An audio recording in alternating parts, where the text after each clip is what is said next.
Hey guys, it's Charlie. I wanted to give a big thank you to everybody who's subscribed to this channel. We just recently went over 10,000 subscribers.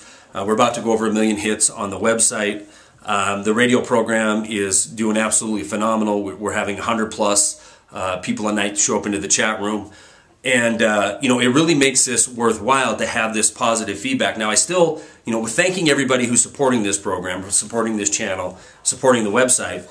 I still get daily on every video I put out, or usually an email through the website, people who are just completely, lost in the sea of Kool-Aid out there.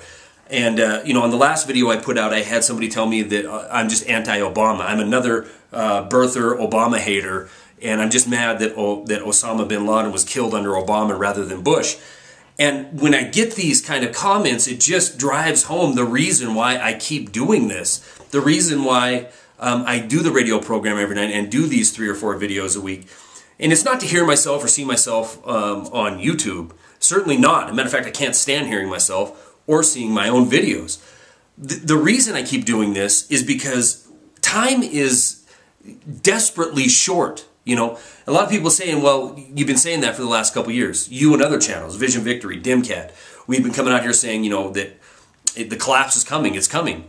Well, guess what? When we look back at this in history, they're going to look back at like they do the Great Depression.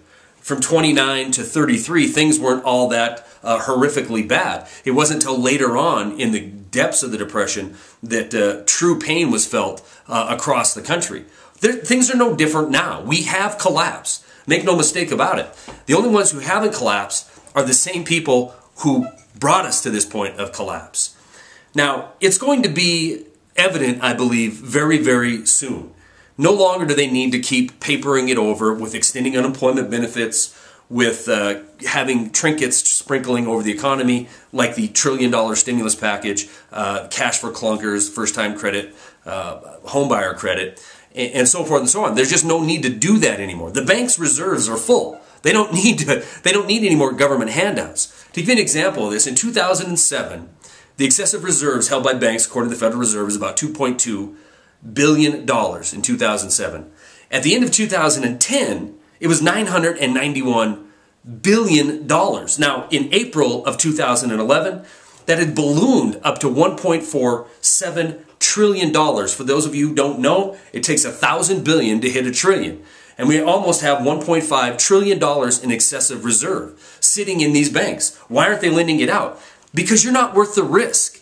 Don't you understand that there is no more bank with community hand in hand, even though they want to pump out commercials, they want to sponsor every sporting event. There is no bank and capitalism working together in order to build an economy. It's now bank sitting on reserves that you get to pay for at some point in time down the road and getting paid from the Federal Reserve to keep it parked right there. You're not worth the risk. You could potentially cause them to fail. And ever since the extraordinary measures of 2008, they no longer have to be at risk to fail. They will get free money or virtually free money, and they will get paid to do absolutely nothing with it.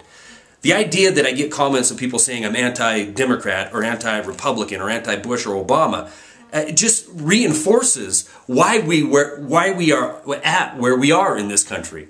You have a mass populace that sits here and love to watch sports, watch made-for-TV drama, and when you get these politicians before the cameras, they play to that emotion. They play to that instinct to have a quick resolution to the problem.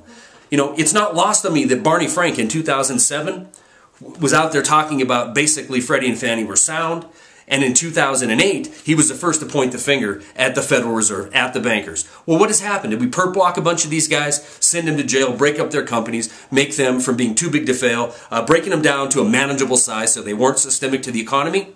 No, absolutely not. We had some too big to fail, absorb some other too big to fail, and now we have these monstrosities that are sitting back reaping profit by doing absolutely zero investment into this economy, into the public good.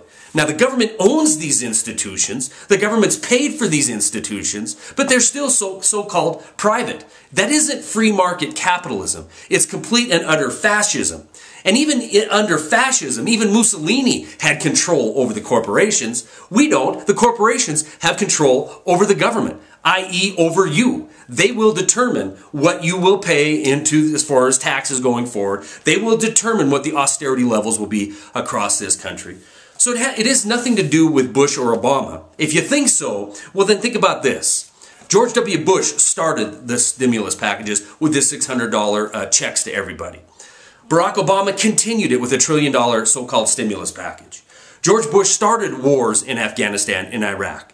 Did the Democrats under Obama come in and stop these? I know that was the lip service going into the 2008 campaign. Well, Gitmo's still open. We're still in Afghanistan. We're still in Iraq. And in fact, we had the worst month last month in Iraq for U.S. soldiers' deaths going all the way back to 2009. So the wars in Afghanistan, Iraq are still going, and now we're spreading it. We're going to Yemen, and we're going to Libya. And they're also talking about Syria and Yemen. Nothing has changed. The geopolitical picture is exactly the same, regardless if we have a Democrat or Republican, a black man or a white man, a red team or a blue team. There is no difference. They're controlled by the true power elites in this country, the too big to fail, who've now positioned themselves to be the controlling power, not only of this country, but look around the world. You know, we're almost in every single country with a military base. We're doing all we can to keep the supply chain of oil coming to this country.